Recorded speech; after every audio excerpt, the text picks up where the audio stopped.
देखिए, सीमा हैदर से लगातार पूछताछ की जा रही है। पहले स्थानीय जेवर थाना पुलिस, रबूपुरा थाना पुलिस इससे पूछताछ कर रही थी। उसके बाद अब एटीएस ने कल से कमान संभाली और एटीएस की टीम में उसे लगातार आज दूसरे दिन पूछताछ के लिए लेकर गई है। एक दिन पहले तकरीबन 2:15 बजे के आसपास पुलिस उसे लेकर गई थी एटीएस की टीम में। उसके बाद एटीएस दफ्तर में उसे पूछताछ हुई है। सीमा से जब जब पूछताछ होती है तो वो पूरे कॉन्फिडेंस से जवाब देती है, लेकिन कई सवाल ऐसे हैं जिसका जवाब एटीएस जानना चाहती है, लेकिन एटीएस को उन जवाबों का इंतजार है जो सीमा से वो पूछना चाहती है। लेकिन सीमा ने हर बार इस चीज को झुटलाया है या फिर वो उन सवालों से बचना चाहती है, और इसी वजह से ये माना जा रहा है कि जो झूठ पकड़ने के लिए एक मशीन, लाइट डिटेक्टर टेस्ट और पॉलीग्राफ टेस्ट का इस्तेमाल किया जाता है जांच एजेंसियों के द्वारा, उसका सहारा यहां पर ले सकती है, क्योंकि सीमा अगर झूठ बोल रही है तो उन टेस्ट के जरिए उसे पकड़ा जा सकता है। क्योंकि अब तक कई सवाल ऐसे हैं जिनका जवाब जांच एजेंसियों को चाहिए और सीमा हैदर के जवाब से वो संतुष्ट नहीं है।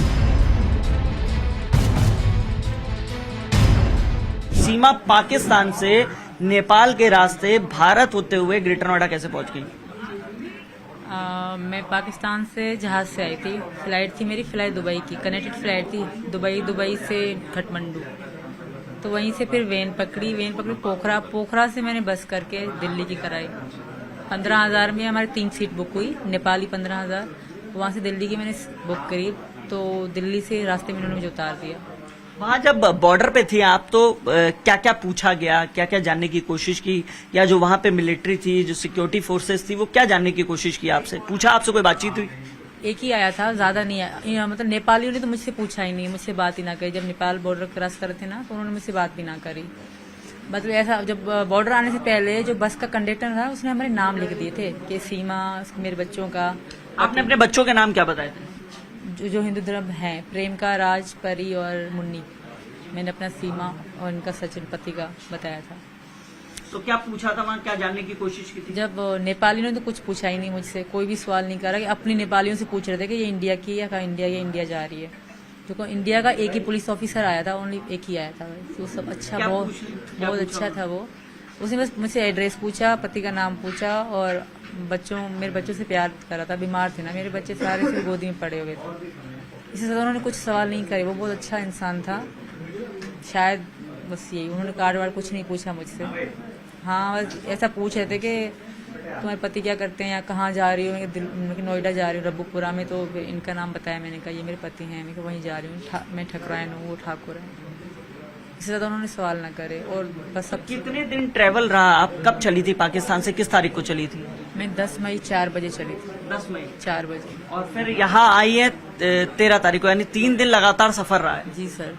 तो पहले यहाँ से दुबई गई, दुबई में तो आपके पति भी थे ना?